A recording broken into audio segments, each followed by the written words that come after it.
Hello everyone, Kristina Werner here. Welcome to another walkthrough video for a brand new product release at Concord9th.com.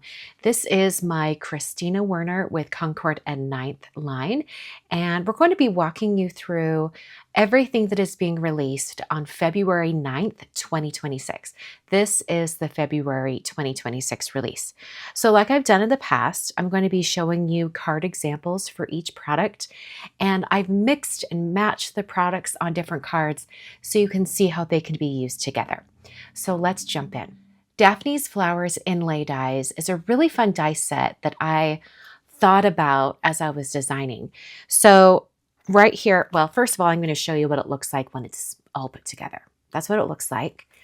But you'll notice on the dies, you have an outline and then you have a base layer. And there's all these other little extras, and they happen to be labeled. The leaves are labeled with letters and the flowers are labeled with numbers. And this is so that when you're looking at the design, you can decide what colors you want those items to be. For example, this leaf right here that is labeled F, you could say, oh, it's right here. Those are the F leaves if you want them one shade of green. And then these leaves are right here that are labeled E, a different shade of green. Then you would cut out this little tiny E die right here. The same is for the flowers. So this flower right here is labeled 3. So this flower right here is 3. So let's say I wanted that flower a dark pink. And then this flower right here, which is labeled 1, and then the coordinating die over here is labeled 1, I could cut that out in purple. So it's just a really easy way to do these inlay dies. One of my, a sticking point for me when I do inlay dies like this is that I have to cut this entire outline portion with the full design. I would have to cut that out of every single color of cardstock that I wanted for the finished piece. And there were so many elements that would go to waste. So this way it's super easy to use and you don't have to waste any cardstock. So let's look at some examples of this die set in use. First up, I have this card where the full complete design takes center stage. You can see it back there behind the greeting. And the flowers and the leaves in the center of the flowers are cut out of different colors of cardstock. This greeting here is from another die set in this release. And then the dots back here is my Simple Dots background stamp. Next, we have a large 5x7 card where I've taken the completed design all done in white and I've repeated it twice so that it extends across diagonally this entire width of the card. So you can see how nice that is. And the way I did that is I just had the white base layer and then the white outline layer. And then I didn't inlay any of the separate pieces. I just let the outline take center stage. And that outline, if you can see that, is actually stacked up quite a bit for a lot of dimension. I thought that was really, really pretty. And this last card right here also has 2 of those completed groupings or the design from the Daphne's Flowers Inlay dies. And in fact, I used the same colors as I did on this flower cluster. So there's just 2 more here and you can put them up against each other using opposite ends. And then you can cut off the excess and maybe even have a little bit left over to use on a different card.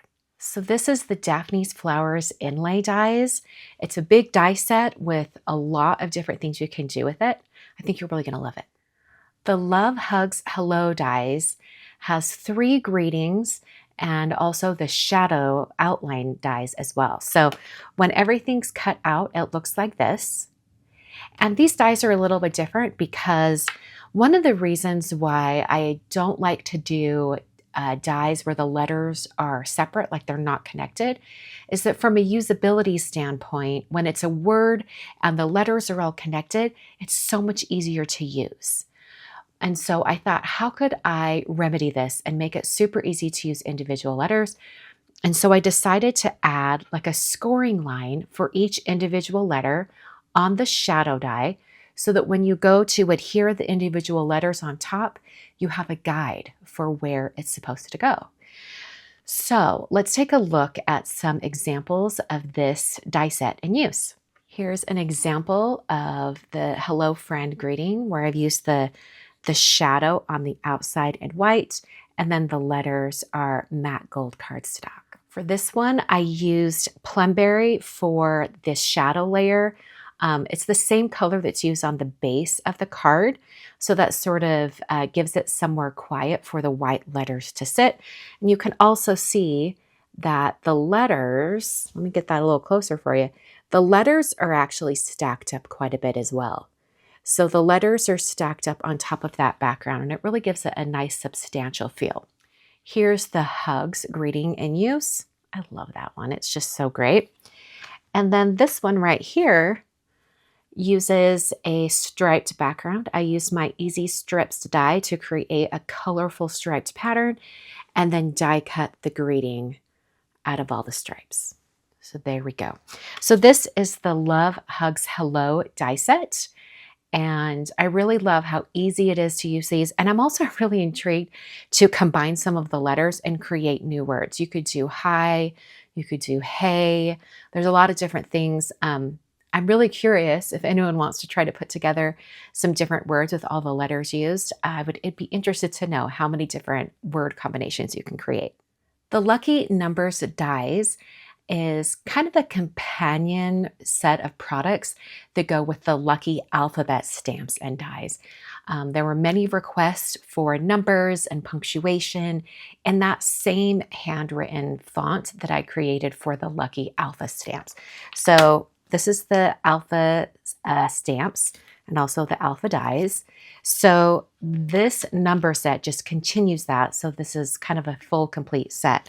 And one of the reasons why I wanted to create the Lucky Alphabet to begin with was I wanted it for mail art because the letters were the perfect size to put someone's name on an envelope. And now these numbers are great if you want to combine it on the address on the envelope itself. So I do have a card example, and then I'm going to show you a mail art piece. Here's the card using the Lucky Numbers stamps and dies. So you can see the numbers up here. I've stacked it up. I stamped the 9 and 7 and the TH down here. You can see my stamp is stained from using Plumberry ink. And then I die cut those individual images. And I paired it with the Lucky Alpha stamps. And then there's a huge mix of products on this card. So if you were wondering what I used on this card, the colorful dots in the background is from my Dots on Dots? I think it's a Dots on Dots stencil pack. I used the little starburst stencil from the Celebrate stencil pack. And then this up here is from the I think it's just Happy Birthday. Is that what it is? It's this stamp right here, Happy Birthday Words stamp set. So I just used the wishing you a happy right there. So I did quite a mixture of different products to create this card. And it's really great because you can use the numbers to customize the card for the recipient. And speaking of the recipient, who is turning 97 but Minnie Mouse? So technically Minnie Mouse's full name is Minerva Mouse. So this is actually the address for Disneyland in California. I thought that would just be kind of fun. It also gave me the opportunity to use some Disney postage stamps up here just while I worked on this envelope. So this background stencil for the dots is from the same stencil set as the dots over here, the Dots on Dots stencil pack. And it pairs really well with the Lucky Alphas and the Lucky Numbers to complete the full envelope. I think you could also, if you wanted to, instead of doing the beginning of the address, maybe do the zip or postal code instead in those numbers. I think that would look really great as well. So this is the Lucky Numbers dies and stamps. They are offered together as a set, or you can get it separately. And as you can see, the numbers, even if you don't stamp them, they still look really, really great on their own. The Layered Lattice Stencil Pack consists of 6 6x9 stencils, and you can actually get 3 completed designs with the stencil pack. So I'll turn this over on the back of the packaging, and you can see some completed examples of each pattern. I actually created these patterns on paper. So I'll show this to you in a minute, but you can see how large these patterns are. This is the 6x9 stencil size that I love to create. And this size in particular is wonderful because you can get 2 A2 card fronts out of one stenciling. It's perfect. And also if you do a large 5x7 card, you have that full area to work with. So let's look at these 3 patterns in use. You can see I did half sheets of letter cardstock to create all of these. As far as the colors used on these, this is Briar Rose and Plumberry. For this pattern, I used Tide Pool and Juniper. And for this one, I used Harbor and Blueberry. Okay, I have a few cards made with this stencil set, so let's look at those. This first one uses one of the patterns, and I just did it in 4 different color combinations and then cut them out into some little squares just to create a really modular type of design. For this card, I believe I did Pink Lemonade and Wildberry. I think that was Wildberry, and faded it up toward the top of the card. And then this one has such beautiful oranges and peach colors. This one was stenciled on top of Nectar cardstock, and the lighter shade is Grapefruit and the darker shade is Sorbet. So this is the layered lattice stencil pack. Once again, you get 6 stencils and there are 3 designs. This is such a cute little die set, but I think it might become one that I keep out in my craft room all the time. This is the one-word greetings dies. You can see there you have some very thin, dainty scripted words, and then the shadow layer. So we have the words hello, hugs, and cheers. And I'm going to show you some examples of this die set in use on some cards. I paired them with the layered lattice stencil pack. So here's the different words. We've got hugs right there. We've got cheers.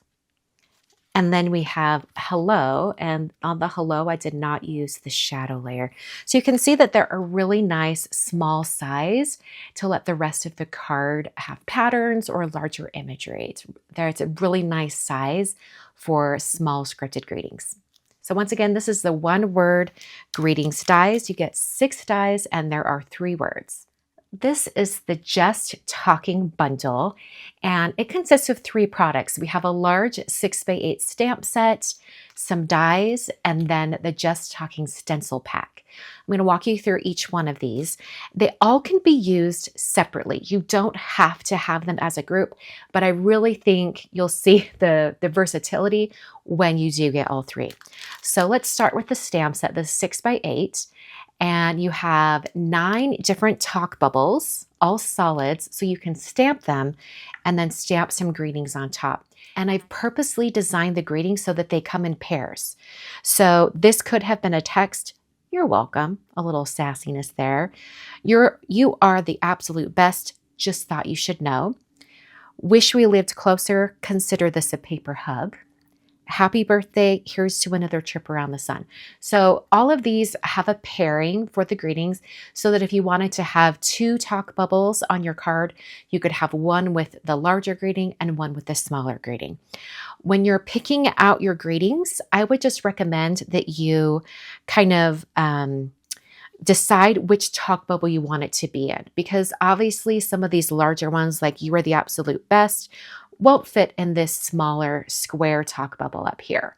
So you just want to get them in the right sizing. And that is really when having the dies or the stencils is really advantageous, because the stencils as well as the dies have the same size of talk bubbles on it. Now the stencils have a few additional sizes of talk bubbles, but for the most part, you probably will be able to find a talk bubble that is the exact size of something on the stamps. So let's talk about the dies here. The dies have all of these, all of the black ones here. You can cut out the exact size. It is the same, but there's also a shadow. So you have the main area and then you have a shadow. So if you want to do 2 layers of cardstock, or you want to pop up that die cut, or you want to stamp your talk bubble and then die cut it using the shadow. So there's a lot of versatility there. When it comes to using the individual talk bubbles, if you want to, put your stamped greeting inside the cut talk bubble and you want it to be the tighter shape that has the more sharp edges, there are a couple of ways to do that. You can cut your cardstock first and then stamp your greeting. That's probably the method that I would recommend. You could also, if you wanted to do this, you could stamp this first, use the shadow layer to get it positioned over your stamped greeting, and then you can nest in the other die right and on top, and then remove the shadow, and you're left with only the inner shape being positioned over your stamped greeting. You can run that through your die cutting machine. I hope that makes sense. There's a couple different methods. I'll be sharing some of the different ways to use these products in an upcoming video on my YouTube channel. When it comes to the stencils, I also did something really special and specific about these stencils. So you have 4 stencils. They are 6x9, so you can get 2 card fronts out of it. And all of the talk bubbles are positioned so that when you use your stencil in this fashion, that they're kind of the right direction. It seems more directional to me. But when I was thinking about using these stencils, I thought about, well, what if I want to do a 5x7 card and maybe it's portrait? So if I had a 5x7 card base here and I did this right here, what if I wanted to cover the entire card front? There's no way I could do that because I'd lose the top and bottom of the card. So when I designed this stencil set, I made it purposely this way, that all the talk bubbles at the top are complete and all the talk bubbles on the bottom are complete. So if you wanted to, do the full stenciling up here on your cardstock, you then could repeat it down here. You can repeat this stencil pack. Just as an example, a visual, here you go. Here's the full design. You can see that all of them at the top are not cut off and all of at the bottom are not cut off. This one got a little cut off over here, but only because of how I had my paper positioned. It is a full talk bubble on the stencils. So you can repeat this design up above as well. And I designed it specifically so that when you overlap them up here, like you're repeating it up here, that the talk bubbles will be in a good position for that. So there's a lot of versatility when it comes to the stencil pack. I also recommend using kind of a lighter application of your inks because you want to make sure that you get like that overlapping color. I think that's where a lot of the fun comes in when you're using this stencil pack. So let's look at some examples of this bundle in use. This first card uses the stencil set and the stamps. So I love this color combination. I think it's so fun. The colors I use specifically are lemongrass, sweet pea, clementine, and ballet slipper. It's such a fun, bright grouping of colors. I think it turned out really well. And then I just, I played on the can't say thank you enough and had thank you stamped 4 more times on the talk bubbles. I just thought it was so cute. And I like having it kind of a clean area down here at the bottom. I just think it worked out really well. This next card uses the dies and the stamps. So I created this with the same colors that I used on this card, but now I'm using the cardstock and I'm cutting it out with the dies. And then I just stamped the "Can I tell you something" on that one right there. I also really love this heart stamp that's included in the stamp set, as well as these 3 little smiley faces. There's kind of like one with eyes closed, like it's smiling really big, a regular smile, and then a winky face up here too. I think it's super fun. By the way, this background right here, the dots were stenciled with the Dots on Dots stencil pack. And this third card kind of features the stamps. I only used the stamp set for this. You can kind of see over here, I stamped the individual talk bubbles and then added the greetings right on top, including this little winky guy right down here. So this is the Just Talking bundle. It includes a 6x8 stamp set, the coordinating dies with the talk bubbles and their shadows, so you can use it with the stamp set, and then the 6x9 stencil pack, which includes 4 stencils. So this is the February 2026 release from the Kristina Werner with Concord 9th line. Everything is available now at Concord9th.com. And thanks so much for joining me today. I hope you really enjoy the new products that I am so excited to release for all of you. This is a really fun collection of stamps, dies, and stencils. Thanks for watching, and I'll catch you guys next time. Hello, everyone. I'm back just with a little tiny little something here at the end of the video. I have a second video for today showing you how I am storing all of my products, how I put them in storage pockets, and what I do to prep them before I put them in. So I'm going to put a link here at the end of the video so you can check that out. I encourage you to go over there and see what I'm doing, because when I started putting like the black outlines on my die sets, I had to change how I was storing things a little bit. So come and check that out.